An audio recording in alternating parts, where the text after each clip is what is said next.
One, go. This is BitLord, and you're on REKT.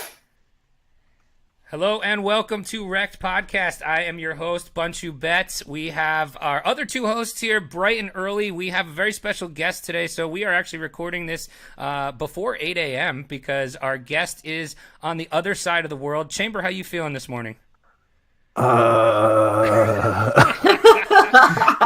got that nice bright and early baritone Chamber voice going on. Hello, baby. Hey, baby. Cynthia, how are you doing? I'm still feeling my drinks from last night. It's early here. It is. You actually warned us. You warned us yesterday that you might still be drunk from last night. So yeah, you know, it's true. The prophecy was fulfilled. And of course, we have our guest today. Very special guest. We're really excited to have him. BitLord, how are you? Yeah, very good, mate. I'm glad to be on here. I've been looking forward to it. Yeah, awesome. So we appreciate it. So, obviously BitLord is on the other side of the world from us. So it is 7:47 p.m. on his time, and we're just having our cup of coffee, which is pretty cool. I mean, that's what the internet and crypto is all about, bringing people from all over the world together. So it's pretty awesome. So let's get right into it, man. So we typically start this podcast by just having our guests kind of talk about how you got into crypto, where you started. We are, like I always say, we're REKT Podcast, so we have some people that, bought the tops and have started in December. So, sorry, Chamber, sorry. Chamber bought the top. So, talk to us a little bit about your crypto journey, when you started, and how you got to where you are today. So it all started off back in the day, mate. I mean, I think most people heard about something called like the Silk Road back then. It was just this, obviously, an online marketplace where you could buy drugs with Bitcoin, and it was like this magic internet money that people had heard about. And a concept like that seems pretty interesting to most people. So naturally, you have a look at it, and then you have a bit of a closer look at Bitcoin, and you can see that there's a lot more there. It's not just some magic internet money. There's actually a solid protocol behind that. So after I looked into it, that's when I was hooked. Soon as I got into it, I just didn't go back. It just sort of leads you down this rabbit hole, and you just want to keep on going. You want to keep on learning and discovering new things. You understand there's more cryptocurrencies out there. There's this huge world. So that's where it all begun. That's awesome. I was going to say, I just had an epiphany just now. And a lot of people got in when, Silk Road was really moving and shaking. And that's, I've mentioned that I've done my fair share of drugs. You dabble. And that, that would be something that's right up my alley. And I've definitely heard of Silk Road back in the day. I knew what Bitcoin was. But I had too many friends that were drug dealers, which made it too convenient. Like, why would I go online and buy when I have all these buddies? So in retrospect, I really have to hate on my friends, because I could have been in Bitcoin much, much earlier had they not been drug dealers. Had they not been drug dealers, yeah. Man. God damn. Chamber, you need a bunch of new friends, and you needed to be on the Silk Road. So, BitLord, what year was that you jumped in? So I started getting into it 2012, but 2013 is when I stopped doing what I was doing. Actually, towards the end of 2012 is when I stopped doing what I was doing. And by 2013 is when I'd started full-time trading. And I got in at a really good time. The alt market was going ballistic. I mean, Bitcoin had just come off its 1200 high, and all of that money was flowing into altcoins. Everybody's looking for the next best thing. Shit was popping off left, right, and center, and you could literally just throw money at something that hasn't pumped, and it was going to pump. It was, that's what it was like. So it was a really good time. That's awesome, Chamber. You missed you missed all of that. That sounds so wonderful. I think you're in a time where you might start seeing that again. BitLord, what do you think about kind of the current status of the market? Where we are with price wise and everything like that. We've seen quite a bit of action the past couple of days. Things are starting to heat up again. We had a feeling this might happen. 4 or 5 days ago.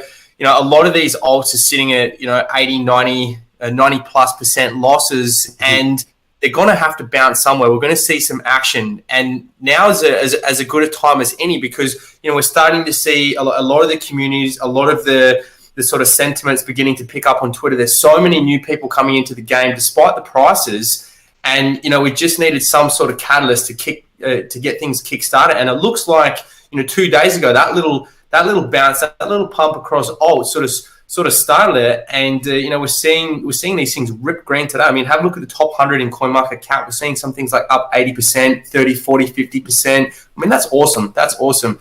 I haven't had a look at a lot of the small alts, but I know that money's starting to flow back in. We're starting to get a bit of a bounce now. I hope this can continue, but I do feel like it's going to get to a point where a lot of people are going to cut some losses. We're going to get that dip, and that could potentially be the part where it's going to present an opportunity for a lot of people that have been on the sidelines to load up. So I guess you just got to be cautious right now. This could just be a little bounce before we dip that back down. But I'm bullish, guys. I'm excited, and I think we've seen enough bloodshed. It's time for a bit of green.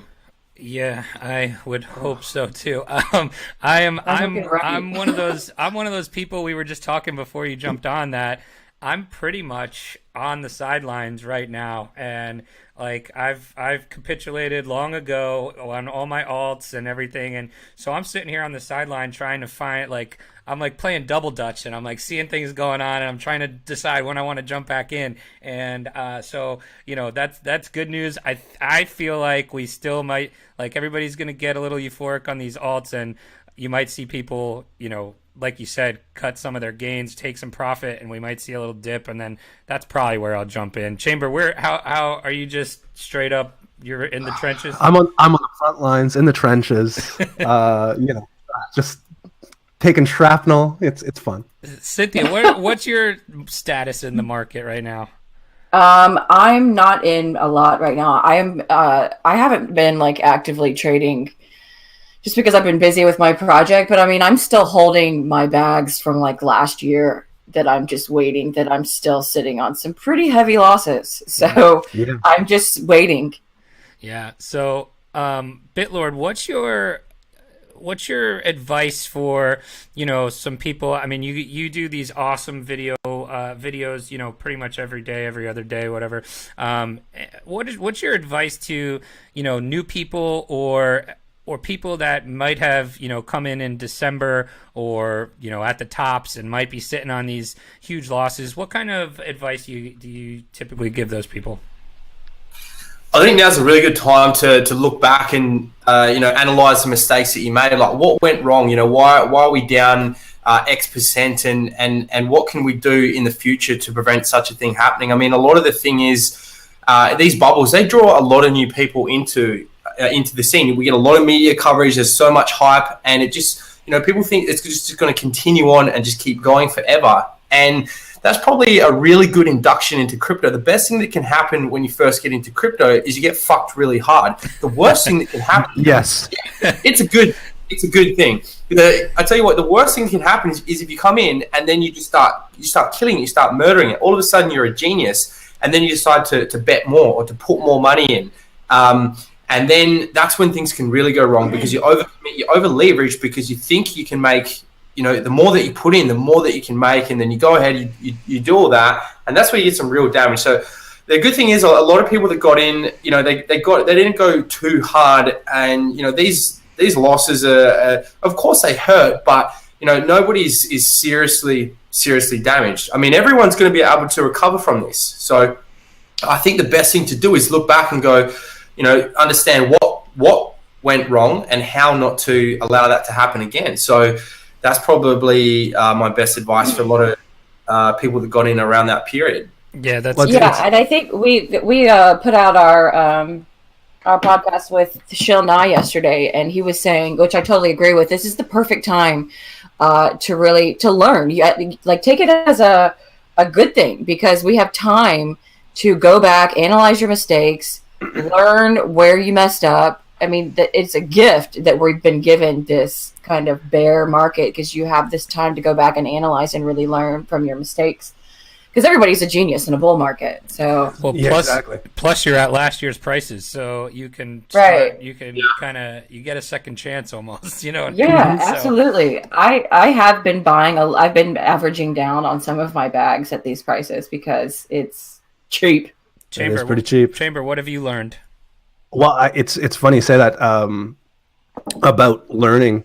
I think market indicators, are really interesting. I saw a tweet yesterday where somebody said, somebody said something along the lines of, "Hey, could this not have been a better indicator of the bubble popping?" And it was. Do you remember when KFC had Yes. the bucket with the cost of what it would cost to buy a bucket of chicken with Bitcoin, and then it was side by side with the Katy Perry Instagram post where she had her nails done and all Her nails. and they're like, that was the market telling you it was about to tank, and so things like that, like you guys were saying, learn on the way up or learn on the way down, so you don't make the same mistakes on the way back up again. Yeah. So I'll be looking for those indicators. You'll be looking for Katy Perry nails and Yeah. KFC tweets. Or maybe it'll be like Taco Bell and Taylor Swift or something. But yeah. So, okay, which would you rather have, KFC and Katy Perry, or Taco Bell and Taylor Swift? KFC and Katy Perry. Yeah, I'm with you. Yeah, give me that chicken. Yeah, for sure. What BitLord says? Chicken. BitLord says. Yeah. Okay. Finger looking good. I guess I agree. I'm gonna agree. I guess so. We'll be boring. I mean, I could be okay with Taco Bell and Katy Perry, but I'm not a big Tay Tay fan. Oh, No. okay. Taco Bell and Katy Perry. Yeah, I think I'm taking Katy Perry every time, but anyway, okay, all right. I derailed the conversation. I'm a terrible host. Anyway, awesome, man. Well, thanks for sharing those stories. We are REKT podcast, and we do try to have smart people on to advise our listeners on how to not make these same mistakes, but we also want to hear some of your biggest REKT stories since you've been in crypto. Do you have any good REKT stories to share with us?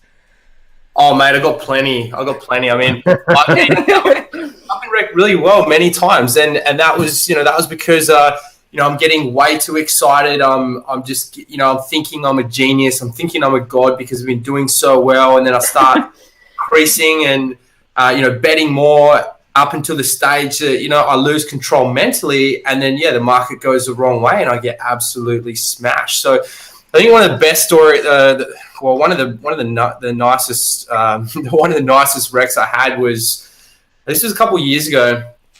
Fuck, how many years? I think it was like 2. I can't even remember now. But this is when Ethereum was relatively early days, and I was trading. I was doing really well, and I had an awesome. I thought it was an awesome margin position on Polo, and things started going the wrong way. But look, I knew Ethereum was going to be massive. I knew it was going to be this huge thing, and I had this belief that it was going to be one of the biggest coins. So as it was going down, I was adding more and more to my margin position on Poloniex. And each dip, I thought this is a chance to load up more and more. So I would just bet more and more. And then obviously the market's going against me and I'm adding to a losing position. I was away from my computer. I didn't have a stop loss in, and the market really took a hit. And I got absolutely wiped out. I got liquidated on Poloniex. The position crashed the market. There's a very nice big stain from back. Oh my god! It actually seized up Poloniex, and I think this is the first time the margin engines seized up, and I lost about 70,000 ETH in that. God. Oh my god! Holy crap! We can stop the podcast now, guys. We found it. We found the ultimate REKT story. I don't know, that rivals walk-ins. Those are pretty. That's a good one. Man, 70,000 ETH. That's a lot of ETH. We were talking to Crypto Chris Walken a couple weeks ago. He had probably, before this story, the other biggest one, and his was, more along the lines of back when he started, he was using Bitcoin for, like currency. So he would use, he bought like video game gun skins for like 125 BTC, and so so today obviously worth a ton of money. And then he lost, if anyone didn't listen to that episode, he lost 1,000 Bitcoin in Mt. Gox. So like these are rival stories as the top ones of all time. So welcome to the podium, BitLord. Yeah, you're in the Hall of Fame, man. But I mean, I think that is awesome for our listeners to hear, because for the same reason, it's like we talk about this market and a second chance, and like getting wrecked like that and being able to come back and be successful and knowing what you did wrong and things like that are super important. And I think that's the difference between someone like yourself and someone who gets wrecked and never comes back. You know what I mean? So so these stories are they're fun to hear, but they're not just to make fun of people. It's just giving me hope. They're to learn, right? They give Chamber hope. Exactly. Every time I hear one of these wonderful stories, I just feel a little bit better, and then I say, hey, maybe one day, 2-3 years down the road, I'll be telling my story about how wrecked I got. Chamber, one day, I hope to even have even close to 70,000 ETH. Right. I mean, like that's something I will never touch in my entire life. So awesome. Thanks for sharing that. We also like the guests to be able to, or the audience to be able to get to know the guests a little personally. Do you have any real life wreck stories, whatever that might mean to you, that you'd like to share? Yeah, I guess I do. I mean, I don't know. I get everyone sort of has a story where they've been really low and they managed to pick themselves up. And I guess it was starting sort of around before crypto. I just got into a really bad place where I didn't know what I wanted to do. I was really unmotivated, and I got into a bit of a depression. And I didn't want to do anything. I stopped seeing friends, family. I basically cut everyone off, and I got to a stage where, I would literally just, I'd fall asleep in my bed. Well, obviously that's where you fall asleep, but I would wake up, to my laptop. I'd spend all day in bed, sometimes like just laying there, and then I'd fall asleep again. And that was my cycle. I mean, I was spending, I spent like months, I think it might've been close to a year, like seriously just in bed. Like I didn't want to go to, anything or anywhere. I didn't want to see anyone.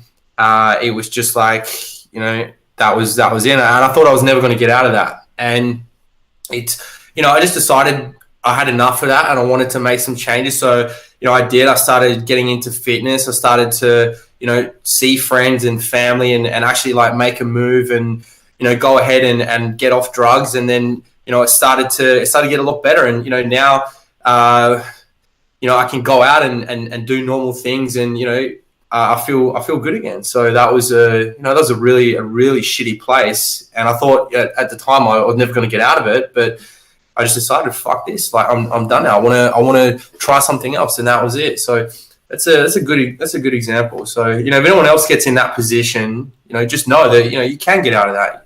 It is there is light at the end of the tunnel. Yeah, that's really awesome, and it's definitely inspiring for sure to see someone like yourself have a story like that, because when you have all these followers on Twitter, you're a huge name in the space, and you're kind of known for being a little wacky and outgoing and stuff on your videos. So behind the scenes, a lot of times for a lot of people don't know what really goes on in somebody's life. So that's a really cool story. I appreciate you sharing that. Yeah, I was going to say, it definitely gives, I got to imagine there's a lot of people in that scenario, maybe even right now, just because of, what's happening with the market. So I guarantee that helps out a ton of people. Yeah, for sure. Cool, man. Thank you for sharing that. That's as personal, and we appreciate you sharing that stuff with us. Cool. So before we get to our news, I did want to ask you, do you think you have the world record of crypto tattoos? Oh, I guess so. I don't know. It's not. I never thought about it like that, but I think you have to, right? How many do you have? I didn't know you had that many. I mean, I wouldn't say I got that many, but I've certainly got a lot more to add. I mean, these are the ones that I have now. Like, See? yeah. Wow, Oh, that's look at pretty that. awesome. That's awesome. So anyone who's listening only, he's got them all up his forearm. He's got a bunch of different, cryptos on there. Oh, there you go. He's got some more on his neck. I would say you and maybe Ken Bozak has a bunch of crypto tattoos as well. But one more question for you about the tattoos. Were you pissed when Ripple changed their symbol? No. That's the thing. A lot of people they get narrow-minded. They're like, oh, Ripple's a shit coin, this, that, and the other. And it's like they changed the logo, but you got to look at it. I mean, the logo is more than a logo. I mean, it's this beautiful symbol. It's perfectly symmetrical. You get these three lovely round dots, and it goes a little bit deeper than that. But if you look at it in terms of Ripple, I mean, these guys are saying, look, Ripple's lost so much value. It's down from like $2.80 or $3. But look, guys, I bought that shit for half a year. I was in January, December. So I think I'm happy with that decision. And a lot of people like to troll, but fuck, I mean that's really narrow-minded. And to this day, Ripple's been my best trade of all time. So I love. Yeah, well, there you go. I have a special place in my heart for Ripple. That's cool. And I've said the same thing. I've made some of the most money trading Ripple than any other coin. So whatever. I got wrecked trading Ripple, but that's okay. Awesome, man. So let's get into the news. Chamber, you want to start us off here? Sure. The first one we were talking about a little earlier was some of these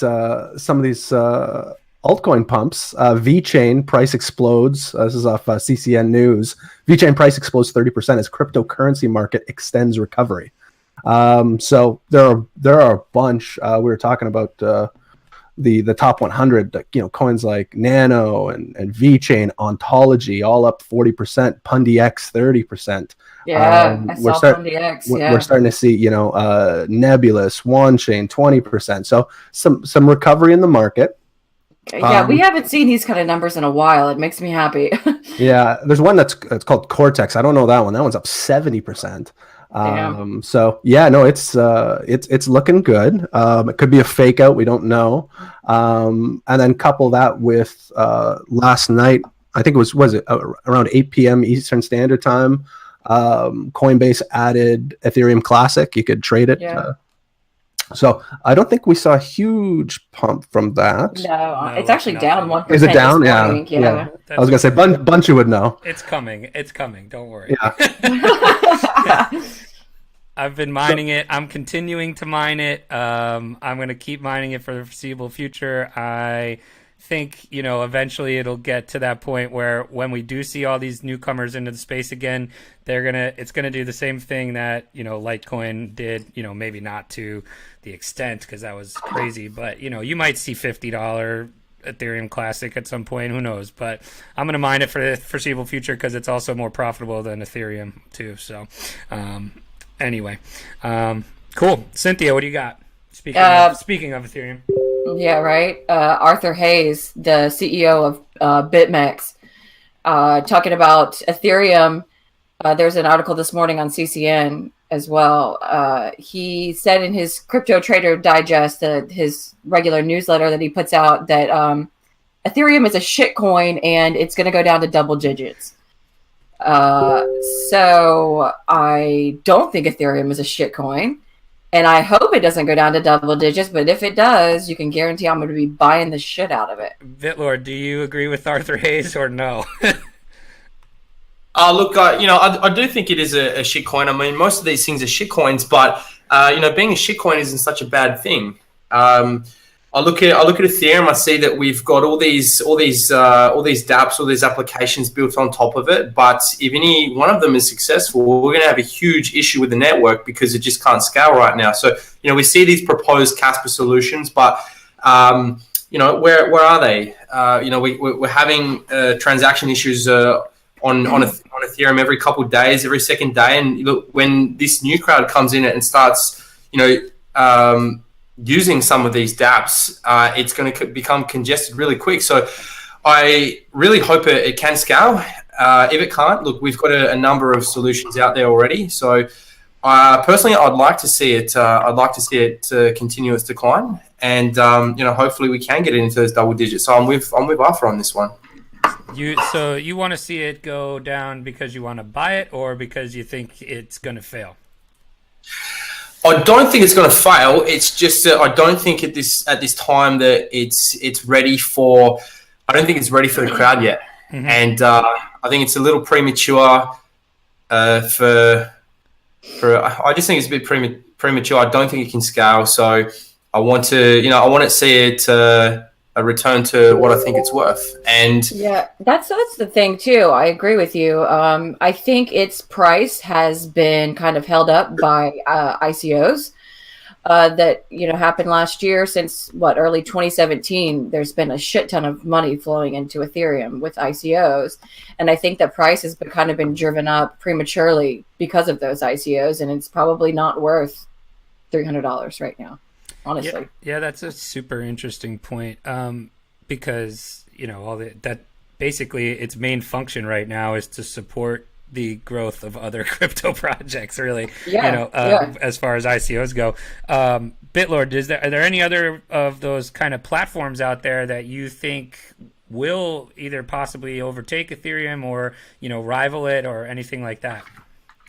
Oh yeah, definitely. I mean, right now there's a lot of competition in the space, and Ethereum sort of it's sort of outpriced for a lot of people. I mean, it's very simple sort of psychology. I mean, you look at something like Ethereum for $300, and then you get Ethereum Classic. It's like, okay, well, Ethereum Classic, I can buy some for like $15. I'll buy a couple of these things, not a problem. For Ethereum, it's like I might only be able to get one Ethereum, so it's not that attractive, to a consumer. And then you get all these other things like Tron and ADA, where you're looking at 5, 10, 15, 20 cents or whatever. There's a whole bunch of different platforms and competition out there. So I think, a lot of these things haven't had the opportunity to really take off. Ethereum's got a lot of baggage right now. There's a lot of these ICOs that are holding substantial amounts of ETH. They're losing a lot of money, continuing to hold it. They're putting their projects in jeopardy. They've more than halved their project funding and their budgets. And these guys need to be more responsible. And I think it's getting to the stage that people are going to start to ask questions, where that money's going, what it's doing. And, I believe that'll put more downwards pressure on Ethereum. And I really do believe like a lot of these other projects that don't have those issues right now that can scale, I think they're going to attract quite a bit of this new money. So I hope that's the case. And I guess I'll just keep an eye on it. Do you think any of these projects, whether it's Ethereum or dApps on Ethereum or even other ecosystems, are holding back updates because of the market and kind of waiting for a turn so they can kind of ride the wave up? There certainly should be. I mean, you don't want to release positive news, in a really negative part of the market. I mean, it's like, a lot of people, they lose engagement or they go away. There's not as much activity. So when you go ahead and announce something in a market downswing, you're not going to have the same effect as you do when things are going up. I mean, things are going up. Everyone's in good spirit. Everybody's engaging. There's so much more of a thicker community, and you say something and, it's fantastic. So if you are if you want to maximize the exposure to your project, the best thing to do is to hold off real positive news until we get some action. Like today would be a good time to release some news. No, that's a good point. Awesome. So We'll move on to my last news story. This is an interesting one. It says Bitcoin mining farm in Norway receives a bomb threat as noise complaint mounts. So essentially, somebody put these noise complaint, or somebody was complaining about these noises from these mining farms in Norway. And the only reason I want to talk about this is because it's like the most friendly bomb threat ever. So the actual bomb threat says, "This is sabotage. If you are expanding crypto mining and filling the country with noise, then you'll be sabotaging the peace. I'm threatening to send you some explosives." So is that is that not like the most polite bomb threat ever? It's like, I mean, yeah. So obviously mining, you're going to see them pop up more and more. Mining farms, they're extremely profitable at scale, but they are noisy, they are loud, they are hot. So they don't. I mean, I had a personal story where we were mining in my buddy's garage. We have about 50 GPUs, and they called the homeowners association on us to shut it down because it was noisy and unsightly, because we had to leave the garage door open, cracked. And so they didn't send us a bomb threat, but they sent the fire marshal. So that was interesting. But I just wanted to bring that up as well. But yeah, that'll do it, man, for us for the news. So our next section, we are going to turn over to Chamber here, and Chamber's going to give you the REKT test, BitLord. All right. So there's just going to be 5 questions to see how well prepared you are for the next run-up, see how wrecked you're going to be, or how smart you're going to be during the next bull cycle. So just answer as honestly as you can, and then we'll grade you at the end. So question number 1, is your portfolio more than 70% alts? Not right now. You're predominantly BTC, ETH, or USD. Oh, really? Ooh, okay. That's an interesting. Yeah, there you go. So that's an interesting answer. So he's kind of like me, where I'm sitting a little bit on the sidelines, just waiting. Smart move, I think. Do you use more than 3 times leverage on BitMEX? Yes. Yeah, I think it's the first yes. That's the first yes. That's the first yes. We've had most of our guests say they don't even use BitMEX, which I thought was interesting. But yeah, well, I didn't. I expected a yes from BitLord. I mean, come on. Definitely. The guy's a legend. I love it. Yes, he's a legend. All right. Question number 3. Do you currently own Verge or Tron? No.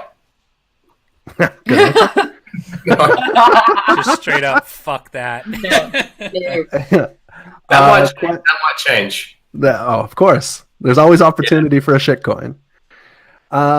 Do you own a hardware wallet? Yes. All right. I got a couple right here. Couple. New one. He's got a couple. Just got in. I've got some new ones that just got in too. Nice. What do you like to use? Oh, Trezors all the way. Nice. Trezors are my favorite. I have ledgers, but Trezors are the best. What do you like better about the Trezor? I just trust it more. It's been around longer. I like the way the team communicates, and it's never let me down. So that's me. Cool. I have one empty ledger, so maybe I can get an empty Trezor as well. And question number 5, is Cryptopia in your top 3 favorite exchanges? Oh, they're out of New Zealand, I want to say. That's just a quick stop from you. Okay, my top exchanges are, and this is in order: Polo, yeah, BitMEX. Oh, who's getting the bronze medal? Yeah, who's on the podium there? You know what? I might actually say Cryptopia right now, because I've been spending a bit more time on it. Having some fun with these micro caps, just absolute. Dropping a few coins into this or that, and seeing what's going to happen. As we come into next year. I've been using it more than Binance lately. But I tell you what, it does concern me sometimes. Sometimes Cryptopia does seem a little shaky, and I wonder if I'm ever going to see all my coins again. Yeah. I would say it's not hit BTC shaky, but it's close. Yeah. Yeah. You know what's funny? I've never gotten more attempts to like fake login attempts than I have with Cryptopia though. Like I've gotten emails multiple times saying there's people trying to get into my account. So I feel you there. Like, so there is some Topia trolls out there trying to steal your coins. So we got that's only 2 out of 5, so that's looking pretty good. I think you're set up pretty well. That's the REKT test. So the REKT test came from BitLord. Just to give you some background, these were all questions that Chamber answered incorrectly to, and there used to be 10 of them, and so Chamber was set up for REKTness for sure. I feel like there was originally 20 in my head, and that's got down to 5. Well, I tell you what, I'm planning on changing things up. Probably over the next couple of weeks, I will gear my portfolio up for high risk. So, I'll probably start, edging up towards 70%, when there's a bit more confidence back in the market, because, that's how you're going to do really well. I mean, a lot of these altcoins are going to outpace BTC in the game. So, if you want that exposure, you need that risk. So that's what I'm doing right now. It's just being patient to wait until we've got a confirmed reversal, and that's when I'll deploy the rest. But for now, I'm pretty comfortable with where I'm at, and I think it's going to be exciting next couple of weeks anyway. Awesome, man. Yeah, that makes a lot of sense for, like you said, you want to be in deep when the market's going good, you know what I mean? Or unless you're a bear and you want to be shorting, but that's a different story. So cool, man. So next we go to our segment called the Purge. So the Purge is if you could get rid of one project out there with no consequences, so just like the movie, you can do anything you want for 12 hours, you can purge any project. Now the catch is you can't pick anything that's already been picked by our other guests, so the list is starting to get long. So what other guests have picked: Tron, Ripple, Ethereum, Verge, EOS, Bcash, and the Crypto Bridge Exchange. So those are things you cannot pick.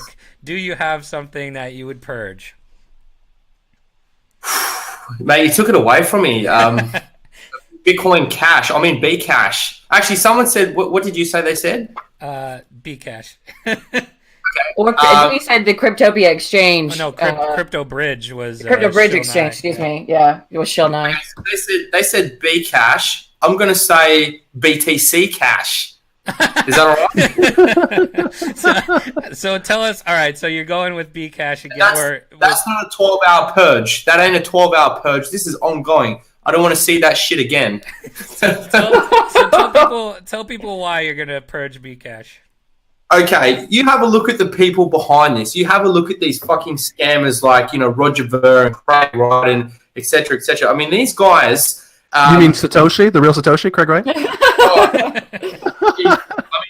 Have a look at the way that they've conducted themselves, the things that they've said, the outright lies and disinformation that they put across their social medias, their websites, their properties. They basically have no shame. They're happy to completely, take information, twist it in a way that they can present as an outright lie to the community, and they're misleading a lot of people. They're doing a lot of damage. You're 100%. You're 100% right. When I got into, I got in November, December of 2017, and you get on Twitter, and at Bitcoin was really, Bitcoin Cash. I think Bitcoin.com, I want to say, was Bitcoin Cash as well. So there was a lot of misinformation. I was very confused on what Bitcoin Cash was. And then you'd start watching the Roger Ver interviews and the Craig Wright interviews. I'm like, I don't think I like this. Yeah. Well, that's the thing. I mean, they've led so many people astray. And the good thing is, I mean, they just don't have it. I mean, even as someone new watching it, you can see there's something wrong here. There's just nothing right. And I think, that's a good thing that people can see that. But some people, they're just getting in and then they see it, and I guess there's a small element of people that are getting swept up into that scheme or that scam as what it is, and it's just sort of it's fractured the community. They've done nothing good. They've absolutely done nothing good for the Bitcoin community. They've in one sense it's been a massive attack on Bitcoin, and I look at them like they're malicious actors. They're definitely malicious actors. So if I could purge one thing, I would purge that and it wouldn't be for 12 hours. It would be forever. I like it. That's awesome. So I think just one thing I'll add too to that same conversation is when people were sending their Bitcoin to Bitcoin Cash or Bitcoin to Bitcoin Cash wallets because they didn't know the difference, and that's a scary thing to. Yeah, that's a good point. That's a scary thing. So awesome, man. I think that was a great Bitcoin Cash rant. So we appreciate that as well. That kind of the one thing we still have to get to is our favorite segment. We call this the REKT index. So what the REKT index is you get to tell us some projects that you're looking at, 3 different projects that you think might perform well over the next couple months, and we actually put our money where our mouth is, and we're actually going to go buy these. So we buy these as soon as so we're going to buy them today. And so you tell us a couple coins that you're interested in, that you're in yourself, or that you think are going to perform well, and we're going to go out and buy them. And so far, Chamber, you got a little REKT index update for us? I do. Yeah, hang on 1 sec. I'll just pull it up right now. We are doing a little bit better than we were doing yesterday. Yes, much better. So we are up in BTC over the last 24 hours, 1.5%. We're up in ETH, 2.5%, and we're up in USD, 2.5% as well. Some of our best performers, Pundi X is looking really, really nice. Yeah, that was a big Shilnai pump. pick. Yeah. Bit Crystals is looking good too, and so is Mothership. So we got some. Oh, and obviously Vet is doing its thing up pretty big. But I think we're still way down on that. overall. We were down like 70% on that at Yeah. one So point. now we're only down 14%. So looking good. Awesome. Not bad. So BitLord, what do you got for us? Give us your 3 and tell us a little bit about why. Okay, well, the first, I mean, you said projects as well, right? Yep, anything you want to pick. Okay, well, the first thing that I would say would be the project I'm working on. Obviously, there'd be like a shield from that, and that would be GtraderPro. But there's, we don't have a token for that. There's no token for it. So the only way you could really participate in that is, getting on board, check out the community. It's this massive trading competition. We've got it so you can stream your trades. We've got like an interactive leaderboard that chops and changes as your profit and loss adjusts. We've integrated Twitter, Discord, troll boxes. It's like this awesome platform to be able to compete and trade up against people. So that would be the number one thing that I would shill. Yo, that's awesome. Actually, I saw you tweet about it yesterday. All right, 2 coins that I've got to pick.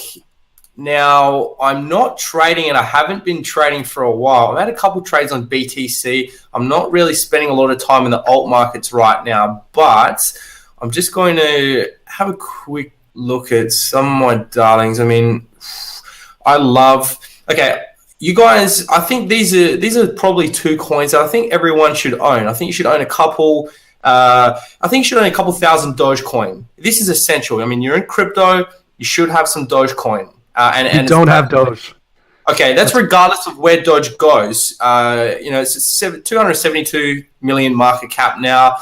Everyone should have a couple thousand Dogecoin, and this is a good thing. It's not always about growing your investment. It's about bringing people into crypto. So when you go out, you go and meet people, you talk about crypto, and they're fascinated by it. You get them to download a Doge wallet, and you send them a couple thousand Doge. That'll really change their day, and it's a great way to be able to get people into it. That's a cool idea. Yeah, I like that. Yeah, I mean, it's good. The good thing about Dogecoin is, $100 will get you, used to get you like 100,000 Doge. So, you're walking around with like 100,000 units in your wallet. You're meeting someone. You send them like a couple thousand Doge. That's really cool. The difference when you send them Bitcoin, you're sending them like 0.0001 Bitcoin. No one gives a shit about that. And that's that's what Dogecoin is, just because there's a lot of units. Now, the next thing would be. And I think, look, this is something that I'm going to hold into, like, well into the 2020s. It's sitting at about 32 mil market cap now. I could almost say hold some Vertcoin at 70 cents. It's more of a speculative play. It definitely relies on the GPU market continuing through the next couple of years. There's a bit more risk on that. But I'm certainly going to hold some Yes. into the 2020s, well into the 2030s as well. So, whether that be 10, 20 For the vert coin first that you time get, the 70 cents right now, I'd probably add that. These guys have been around for a long time. They've got a great team. They have they're implementing the Lightning network, atomic swaps. I think there's a future there.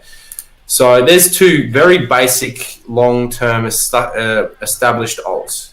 So actually, we actually have some Vertcoin already, so we're going to add to that. So anytime we get doubled up, we're just going to double up our holdings on it.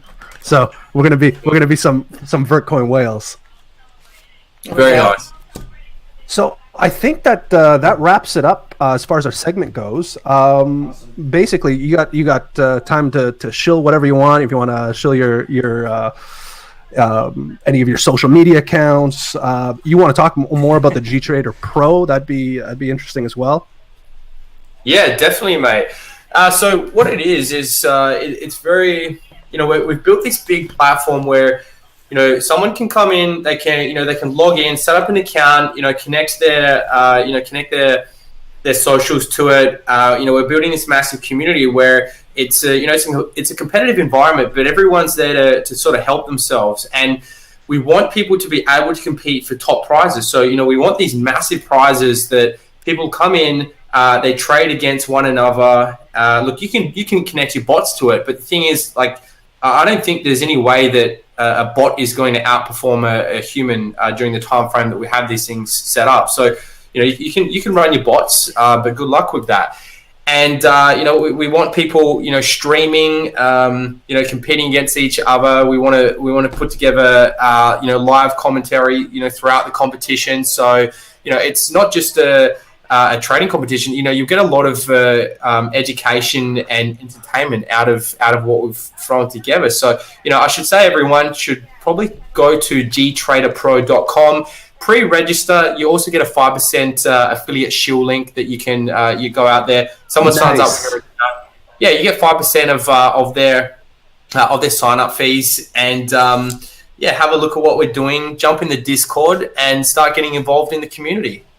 That's terrific. I think we're definitely going to get in there. We'll put that in the show notes as well.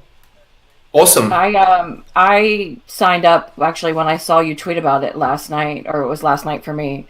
And signed up on the website, and I just now got into the Discord, so I'm going to check that out. That seems, I think it's a really cool idea to attach the social media aspect along with trading. Yeah, I mean, what we tried to do is sort of, we're trying to gamify trading a bit. So, we see all these big gamers, playing games like, Fortnite, Counter-Strike, Call of Duty, all that sort of stuff. And we want to see these stars in trading, rise to the top, bring their audience, create their personal brands, on our platform. So, we're giving them the opportunity to do that. And look, if you're good, there's some serious prize money up for grabs. And, that can really, that could really make, really make someone. So that's what we're about. That's exciting. That's fantastic. Yeah. So that wraps it up basically. Where about social media and stuff? Where can everybody find you? You'll be able to find us on Twitter, GtraderPro. You just search GtraderPro. We're going to come up straight away. Then you can jump onto the website from the Twitter, or just hit directly to the website. Pre-register. It takes like 5 seconds, and then jump in the Discord. That's awesome. And you're at BitLord on Twitter? Crypto BitLord. Crypto BitLord. Perfect. So anything else you want to show there? No, that's it, mate. There's 2 other things that I'm working on, but I'm not ready to go there yet. These things will come out in time. One is a more personal. The other thing is sort of more for crypto. But as long as I'm doing something and enjoying it, that's what it's all about. That's awesome, man. So yeah, we'll look forward to those 2 announcements. Thanks very much for coming on with us, making time. For those of you guys listening, make sure to give us a 5-star review on iTunes. Even if you don't like it, just give us a 5-star. It's cheap here. We need it. Help me out, guys. We just want to make sure this podcast goes right to the top. You can also follow us on Telegram at t.me/REKT_podcast. Shout out to Bunchu. He had to take off. He has a real career, so I think he had to hop on a conference call. So just thanks everybody for listening, and I'll leave with with the traditional financial advice of don't get wrecked, and that is financial advice. All right, I think that's all done. I think Bunch is he's gonna stop the recording for us. Stop the recording now. Man, thanks again. We really appreciate it, BitLord. That was great. Yeah, that was awesome. And I'm excited about GtraderPro. I can't wait when is the site going to be up and going? Do you know yet?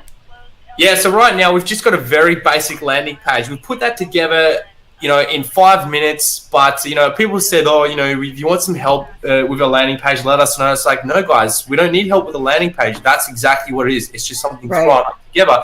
You wait.